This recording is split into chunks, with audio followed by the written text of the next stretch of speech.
history of Britain has often been shaped by war. Our ancestors fought to defend their land, their cultures and their beliefs, sometimes against invaders like the Normans and the Romans, constantly getting driven back here, and other times against their fellow countrymen. Forget your chivalry. This is life or death. And I'm curious to learn more about the key battles in British history to discover how they've influenced our past and our present. From the massacre of a Celtic warrior queen and her army, They're coming for you, and they're covered in steel. to the Scottish king who defied the odds in a fight for independence. A poorly armed band of men going up against the might of Christendom. So I'll be meeting historians, archaeologists, weapons experts, And enthusiasts who continue to live and breathe the stories. to find out how 6 critical battles changed the path of this country.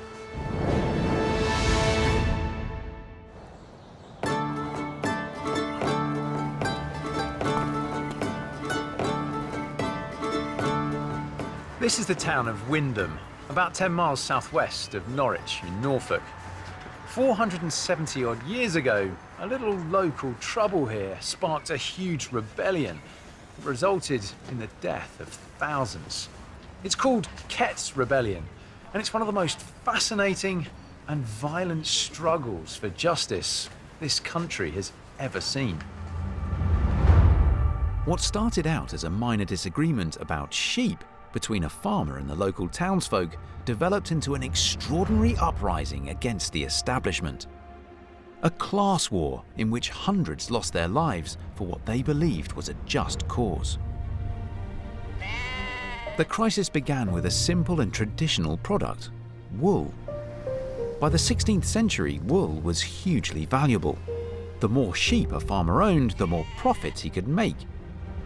The problems arose in the 1540s when a change in the law allowed farmers to start enclosing tracts of open countryside to accommodate their increased flocks. Hello. Hello. To find out how the new enclosure laws were changing people's lives and livelihoods, I'm meeting historian Andrew Wood. How did this concept of enclosure come about? In the 16th century, a lot of land is held in common, so it's open wasteland where poorer people pasture their cattle, collect fuel. But increasingly over the course of the 16th century, what's happening is that the land is being closed effectively and passing into the hands of a class of wealthy gentlemen. For centuries, the commoners of England had enjoyed free access to these open pastures. But now they were passing into private ownership, and the commoners were denied access. Why were the gentry taking over this common land for themselves? I'm assuming a lot of them had huge swathes of land. Well, partly it's got to do with the sheep economy. England in the late medieval period is experiencing a boom in the export of wool. This boom of the wool industry, was that purely at the reserve of these wealthy landowners with their sheep, or did some of the smaller farmers have a bit of a look in on it? Increasingly, poorer people are losing access to land as a result of enclosure, and so that their capacity to operate as small-scale independent farmers is going into decline, and they're becoming a landless wage labour force. I mean, how big were some of the areas being fenced off, do we know, through enclosure? Oh yeah, sometimes the areas of moorland could be quite extensive, so you're talking about pretty significant landscape change. In Norfolk, the enclosure movement is cutting up areas of common land that are more extensive going down towards the fenlands than they are within central Norfolk. Some landowners were even forcing tenants off their farms to convert arable land into pasture for sheep. Once the commoners found their simple livelihoods under threat, they demanded change. It was called the Time of Commotions. On the morning of Monday, the 8th of July, 1549, a group of peasant farmers set out from Windham with the express purpose of tearing down local landlords' enclosures. One landowner was Sir John Flowerdew at Heatherset, just up the road from here. He, however, convinced the men to leave his land alone and instead tear down the fences of another landowner in Windham called Robert Kett. Who was Robert Kett, Andy? Well, Robert Kett was a wealthy yeoman, farmer and tanner. He's the second richest man in the town of Windham, and he's one of the most significant yeoman farmers in the local area. What happened when the peasant farmers came to Robert Kett's land then to take down his enclosure fences? Kett comes out to confront the rebels, and according to the chronicler Holinshed, who's writing a generation later, he says to them that he will now lead them in an attempt to subdue the power of great men, and at that point he becomes leader of a rebellion. When the commoners attacked Robert Kett's land, they probably didn't expect him to agree with them and take their side. The law may have changed and Kett had the right to enclose land, but now he believed this was wrong, and that his neighbouring landowners were acting unfairly too. So he joined forces with the townsfolk against his fellow landowners. Is there an element here then that Kett's initial involvement in this, what became a rebellion, was not necessarily purely out of sympathy for their cause, but maybe more as a diplomat to try and control the situation so it didn't get out of hand? He's the sort of man in the town would be seen as powerful, significant. You would be expected to address him as Mr. Kett, to doff your cap if you were a poorer person, but it's not actually gentry. Does Kett's involvement in the rebellion happen and build steam quite quickly? Within a matter of days in Norwich, they've marched down the main road from Windham to Norwich. There's a bit of a kind of class war that's breaking out in the rural areas around the Windham area.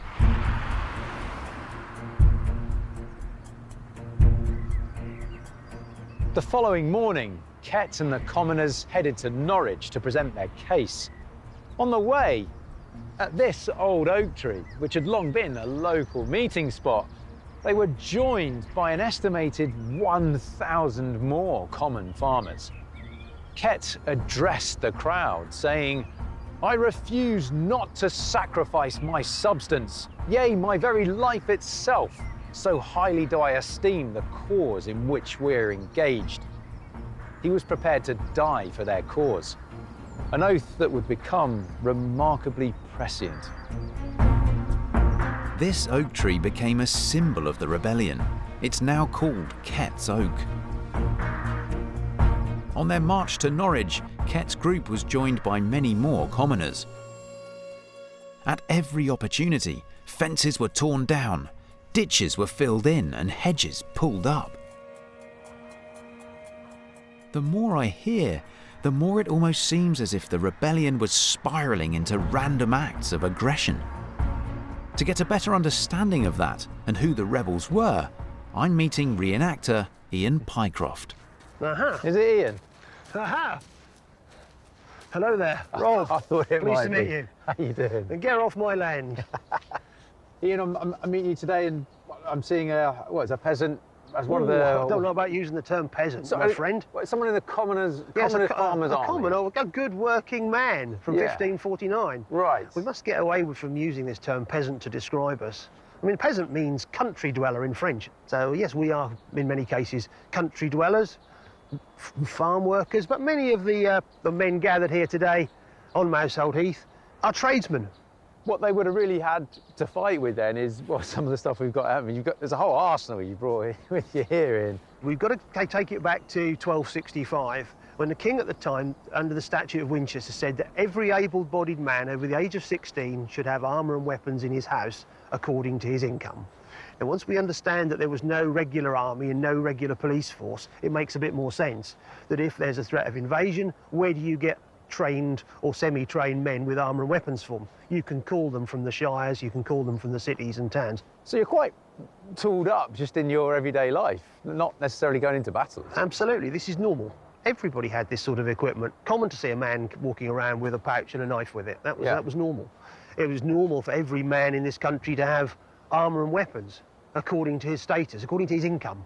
That's been law for 300 years by now. Common farmers like yourself here, you would have been equipped, but You would have been trained as well then, would you? Every monarch successively through the Tudor period looked at these statutes and said, there's no point in us changing it. I don't think it changes until the reign of Elizabeth. So where we are at the moment in 1549, now it's absolutely still in force. In the summer of 1549, the enclosure of open countryside by the gentry created misery for the commoners, who'd long used it for grazing. Outraged by the new law, a band of townspeople decided to march on Norwich, with the support of a wealthy farmer, Robert Kett. On the 11th of July, the rebel army reached Norwich, then the second largest city in England. But when they asked to march through the city, their request was refused. Historian Susie Childerhouse has studied the events of Robert Kett's protest. Why was Kett and his army of rebels making their way to Norwich? What was it about the city of Norwich? It was a very well established and rich place, especially from the 1300s onwards. If you come to Norwich and walk around, you'll see like a plethora of medieval churches and things like that, and they are testament to the money that was here in that time and power. Well, what was driving all this money into Norwich? It was the wool industry, would you believe it? Something as simple as wool was the thing that made the city great. The worsted wool from a little village up in Norfolk, the worsted sheep have lovely flat fibres, so you could make very fine cloth. And this cloth was then exported all the way across Europe in places like Florence, which shows the extent of how far the influence and the trading went. When Kett and his gathering of rebels arrived at Norwich, they were denied entry. What was preventing them from getting into Norwich? Norwich is a city. Norwich, it's not like it's a building. Now we would say that that seems like a strange thing, but at the time there were massive walls all the way around the city with a ditch dug in front of them, so they look even more imposing. So there's no way, you can't just walk into the city. You have to have permission, and if the gates are barred, then you can't get through. What happened to Kett then when he was denied access into Norwich? He came up to the gates at the south of the city, and then when he wasn't allowed in, then he started to walk around the edges of the wall. So he started to walk clockwise and then set up camp at Bowthorpe, where there was a considerable amount of people with him by that time. The ruling classes, the authorities, were then sending people in to try to get everyone to disperse and go home. How did that play out then, these positions of authority coming out to meet Kett and trying to persuade them to leave? The first person that came in, the Sheriff of Norwich, came in and was quite like, no, you must go home, and was more authoritative with them and demanding, but nobody listened to him.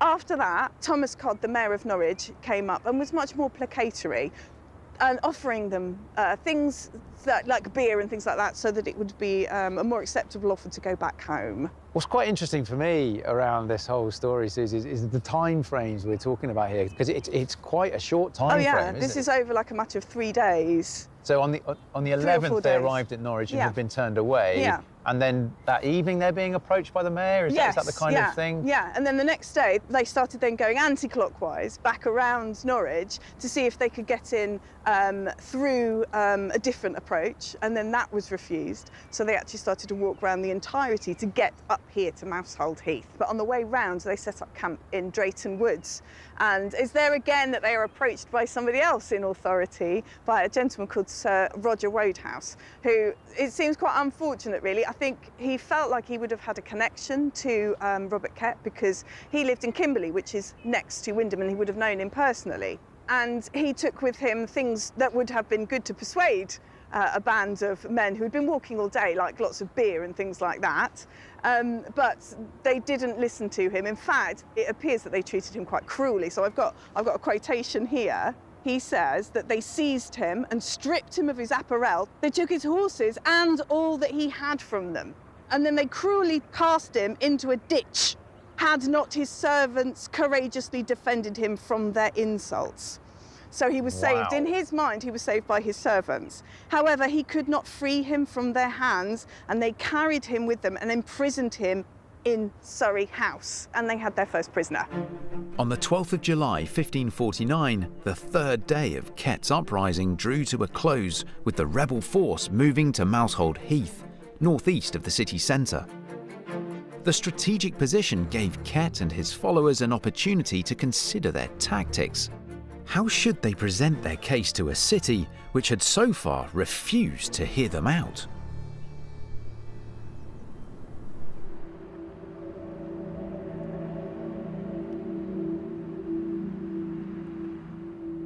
By now, there were more people on Mousehold Heath than there were in the city of Norwich itself.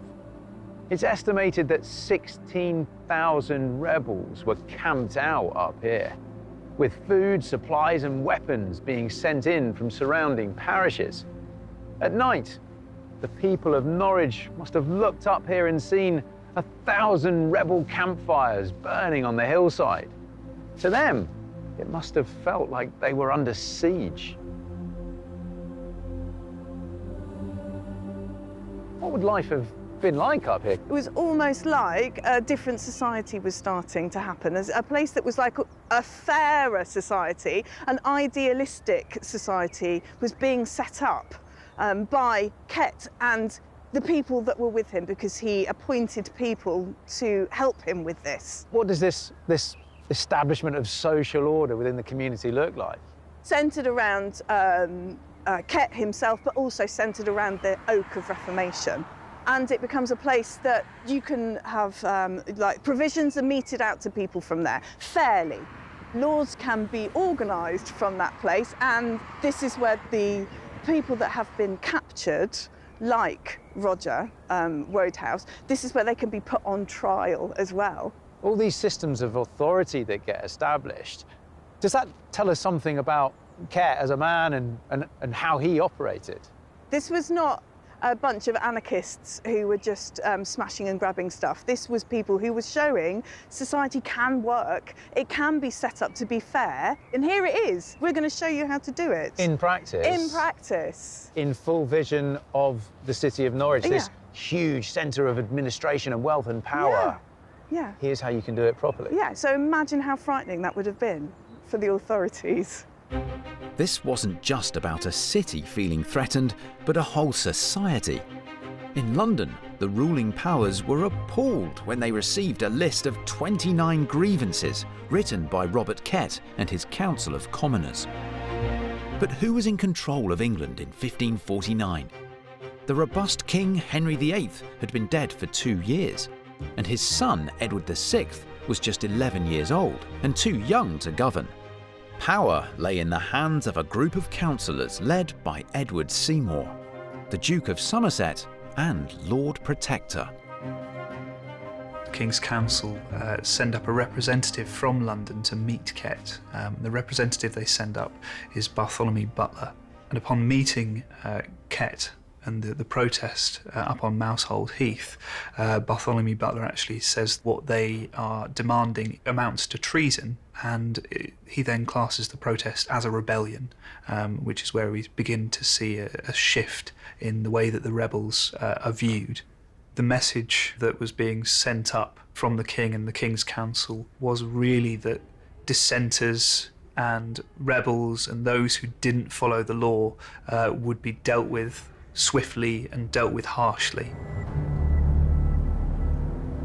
On the evening of the 21st of July, the mayor of Norwich demanded that Kett release the landed gentry he was holding as prisoners or face the consequences.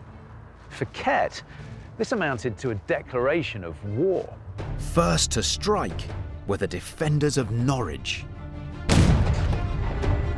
who bombarded the rebel position on Mousehold Heath with cannon fire from an artillery position at the Cow Tower. Quite tall still. Yeah, obviously providing a really good vantage overlooking the surrounding countryside. And you can see it was built for guns and cannons by the different loopholes around the outside of it. There's not that much of Norwich's great defensive infrastructure left, but Cow Tower here still stands mightily impressive, I have to say. Absolutely, it's one of the oldest standing artillery fortifications in the country. When was this built? So it was built back in sort of 1397, 1398 to repel potential French invasion. And obviously it stood ever since and has been used, obviously during Kett's rebellion, by the defenders of Norwich to obviously stop the incoming rebel invasion. But originally built because of a threat from France? Yeah, tactically positioned here on the bend of the river on the north side of Norwich, so that any invading ships have to slow down to obviously make that corner and come round the bend, which makes them a much easier target for the guns and for the bombard cannons that would have been housed inside Cow Tower. Would Norwich's big defensive walls then have extended away from the tower? So this area actually didn't have any defensive walls. They were using the natural defences of the river. So you need to imagine it's sort of a natural moat that they were using around Norwich. How well armed was the tower? Do we know what kind of weaponry and how big weaponry they might have had? You need to obviously imagine Cow Tower here bristling with handguns and with cannons. Okay. So obviously you can see there's loopholes up there for smaller gunpowder weaponry. Yeah. And you've obviously got larger openings for cannons to essentially aim out of the tower. By first light, the Guardians of Norwich were laying down such accurate fire on the rebels that Kett feared his own artillery would be destroyed. He offered a white flag of truce to talk to the mayor, but the gesture was refused.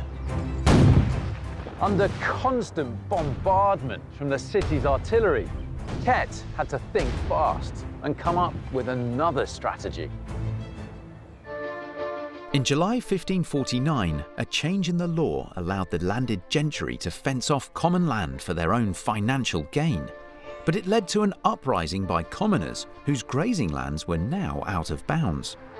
One landowner, Robert Kett, took their side, and in a matter of days, the movement attracted 16,000 supporters from all over Norfolk. Their aim was to overturn the new law of enclosure and to defend social justice. But when they marched on Norwich, they were branded as traitors and fired on by the city's guns. What Robert Kett and his army had in their favour were their numbers. And they advanced down the hill to the River Windham here, firing volleys of arrows over the city walls. Thousands of them swam across the river here. They then set fire to the gates, scaled the walls and entered the city. To the alarm of the locals, Norwich was now in the hands of the rebels. At Cow Tower, historian Lee Warden is showing me where the rebels faced off against the citizens of Norwich. Where we're stood right now then, during the rebellion, during that conflict and the fighting, would have been extremely dodgy. What with Kett's rebels coming down the hill and the tower here defending, I mean, we'd have been right in the middle, no man's land, really. Absolutely, yeah. This section of river is where the rebels attempted to cross to get into Norwich in order to basically get supplies and gain control of the city. Because with 12,000 people in the city and 16,000 people camped up there, supplies are going to start to run out pretty quickly without access to the supplies that contained within Norwich. Given the sheer number of rebels making their way down to force their way into the city of Norwich, how much of a chance did Cow Tower actually stand in defending the city? One of the downsides to the new innovations in sort of military technology, with gunpowder weapons being used much more prominently by defenders of cities and cannons being used, they're incredibly effective and loud, but they've also got a very slow rate of fire. Anything they hit, really, they're going to kill. They're going to be able to penetrate through armour. But when you've got thousands of rebels, you're able to effectively kill them one at a time, but it's just really slow going. Do you think it was a strategic decision by Kett to invade from this side of the city? Because even though this is a formidable tower, it was still possibly a weakness, or at least a weakness in the defence that Kett felt they could exploit. I mean, absolutely. Kett obviously really did have his work cut out for him in gaining control of the city. I think that's one of the reasons why Kett would have chosen this area of the city. Him being a local, obviously his rebels being made up of the local population, they know the defences. Obviously a lot of them would have been living in the local area. So they would have made this choice possibly because they knew that it would have been the easiest route into the city. By no means easy. It wasn't a walk in the park to get straight into Norwich. Cow Tower was a really formidable defence, but it was probably the best option they had. 12 days into the rebellion, the protesters were now viewed as traitors by the authorities. Upon hearing of the violent scenes in Norwich, King Edward VI and his advisors decided to send in the Royalist army. 1,500 soldiers led by Lord Sheffield advanced on the city, sending word for the rebels to surrender. But the commoners had already retreated up to Mousehold Heath. Kett calculated that it would be easier to lay siege to the city than to defend it. At midnight on the 31st of July, the Royalist army were patrolling the city streets when an alarm rang out. Hundreds of rebels had entered the city, and using the cover of darkness and the maze of small streets and alleyways, launched hit-and-run attacks on the Royalists. This was guerrilla warfare. The street fighting continued the following day.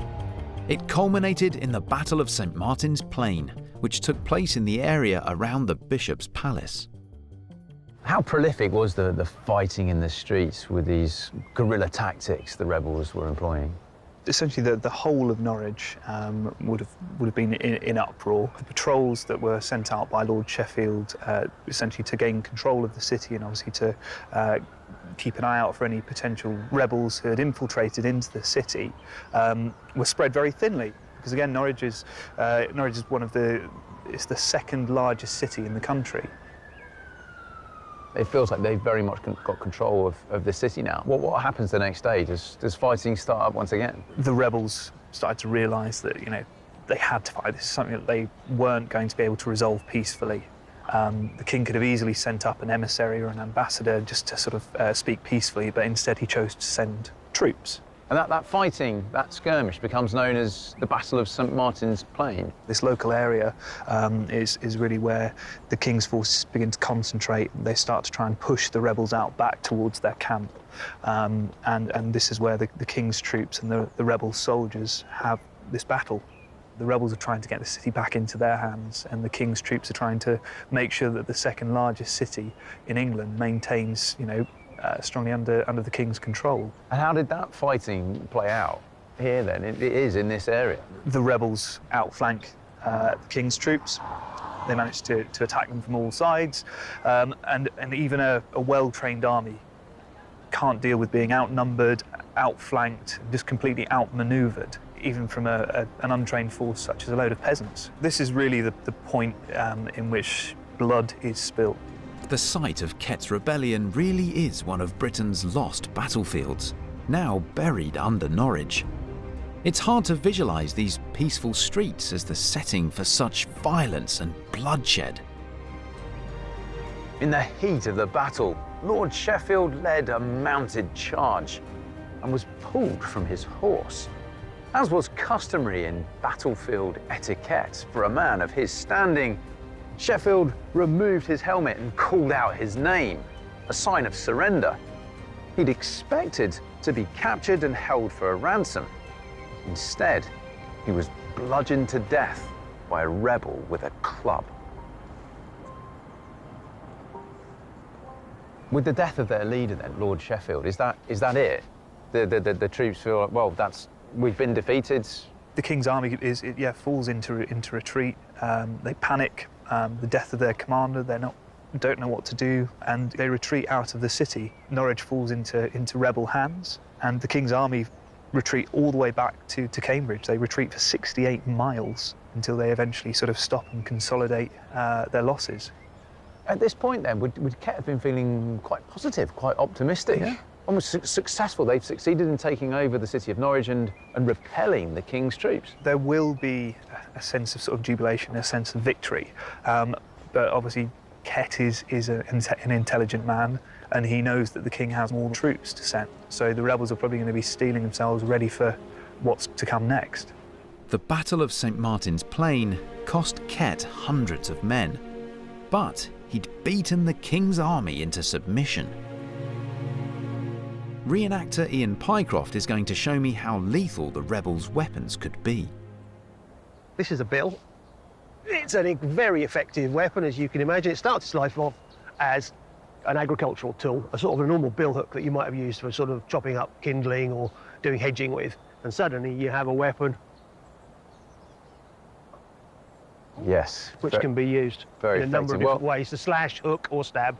Were a lot of the weapons used by the rebel army then agricultural tools that had been repurposed and modified slightly like this? Well, I suppose the flail is one. Flail was used for threshing of grain, which Let's turned into... Let's have a look at that, because look at that now. I mean, gee whiz. the great morning star. Where you want to hold it to get a good balance is just about there. And of course you can see what's going to happen. You're going to rattle your own knuckles. But, as I say, it's a lot of force and a lot of momentum coming down. The commoner's weapon of choice was the longbow. It had been the backbone of English defences for centuries. So it wasn't uncommon for commoners within the rebel army not only to have a longbow, but to be trained and, well, quite experienced using it, was it? They would have had these in their homes. It was still law to practice with the longbow on a Sunday. You had to practice every Sunday? Yep. If you, every able-bodied man in the country should still practice with one of these. For the rebels then, who had, many of them had their own longbows and trained using them, do we know how used to they were in firing ensemble? Is it to send over a volley of fire, which is the kind of thing you need in a battle? Maybe they had been trained at the butts on a Sunday to shoot on formation, to shoot on command. That would have been quite common, I think, that they would have all stood there at the butts, and commands such as, but not limited to, knock, mark and loose. Let it loose. Knock is literally, as its name suggests, knock the arrow to the string. Mark is the equivalent of aim. And loose, Doink. Flick your fingers and off it flies. News reached London that Kett's rebels had killed Lord Sheffield and forced his army into retreat. The King's Council were determined to crush the rebellion for good. They sent the Earl of Warwick to Norfolk to restore order. Warwick was a highly regarded general, popular with King Henry VIII for his military victories across Europe. The choice is made to send up a much larger army, more than 10 times as many men. The king sends up 14,000 soldiers, consisting of obviously English troops, German troops. It literally sends an incredibly powerful army to rival Kett's numbers, and to essentially meet them and destroy and disperse the rebel army at whatever cost. The fact that the King's Council took such drastic action in gathering together this mass of professional soldiers, does that tell us something about how concerned they were about Kett's rebellion here in Norwich? They understood the potential consequences if this rebellion was left unquashed. They could no longer just ignore it or pass it off as just a very localised rebellion. It had the potential to spread much further than Norwich and Norfolk. What are the movements of the rebel army?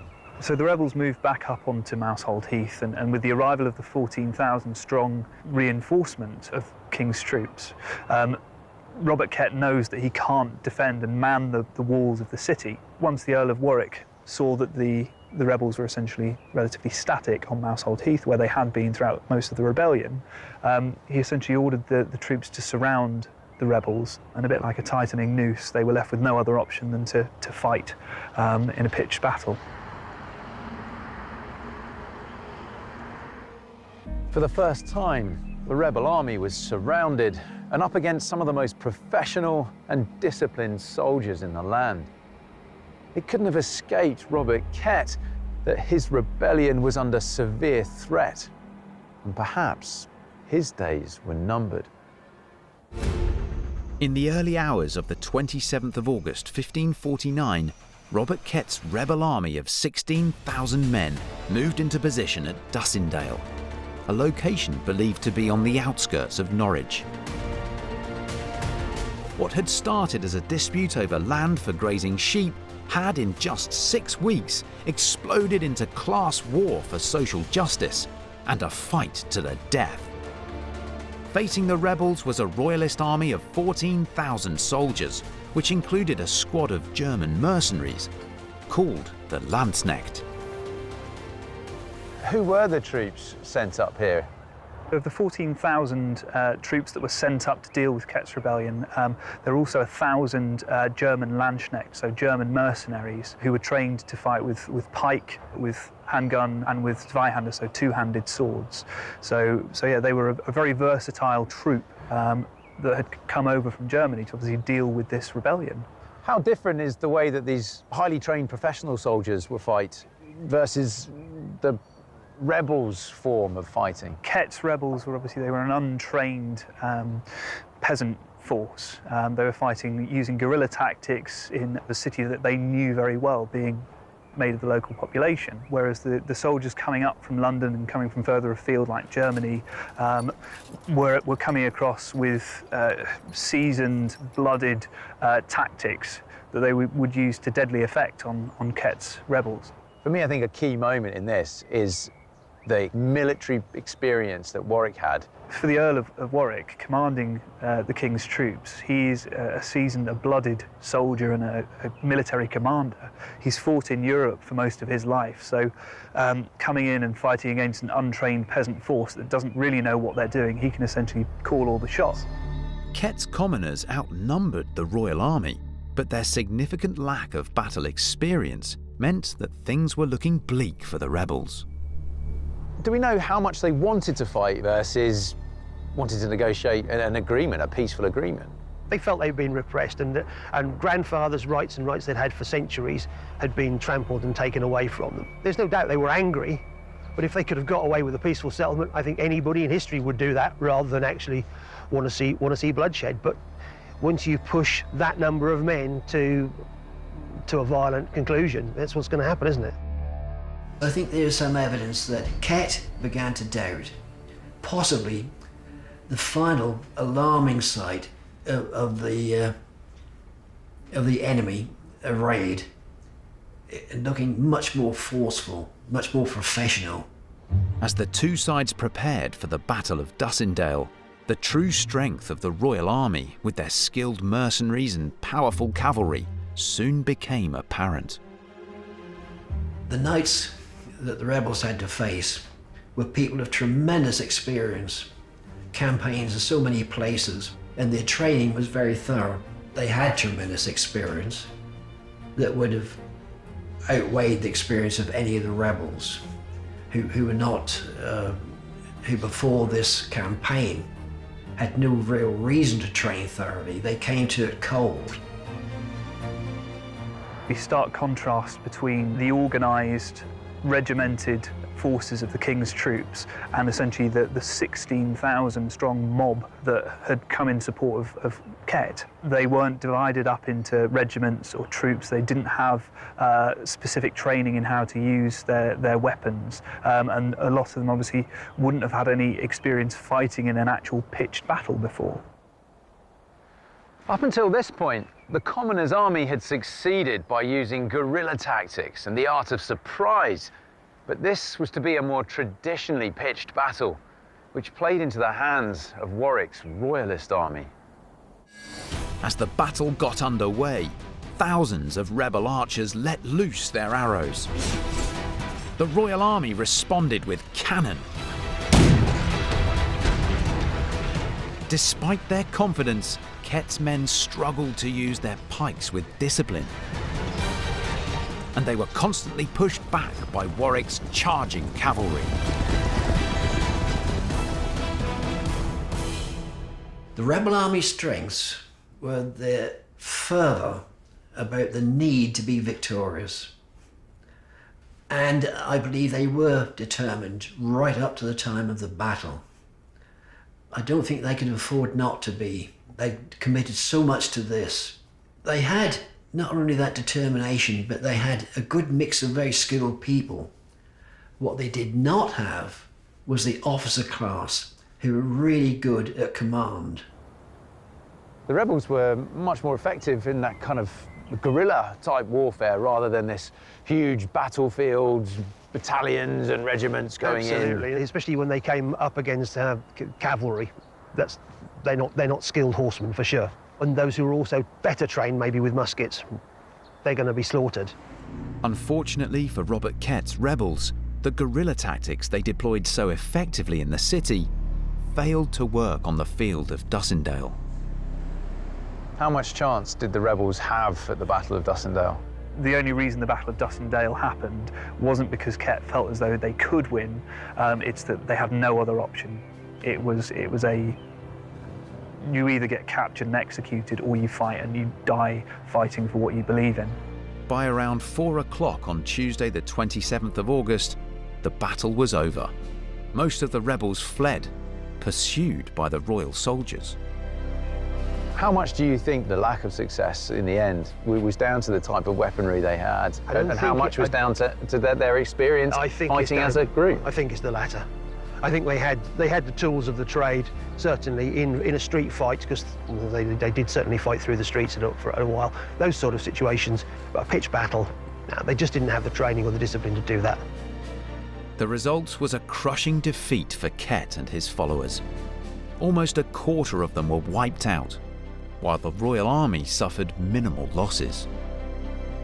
Rather predictably, Kett and his rebels take huge losses. It's probably about 3,000 soldiers that are lost at the Battle of Dussindale.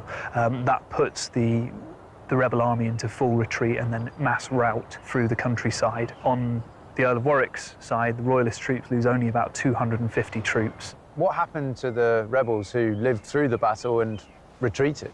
They flee throughout the countryside, but eventually they're rounded up by the king's forces, and they're offered a pardon under the agreement that they let all of their grievances go. None of their demands are met, and they're allowed to live with their lives. Did all of the rebels accept the pardon that was on offer?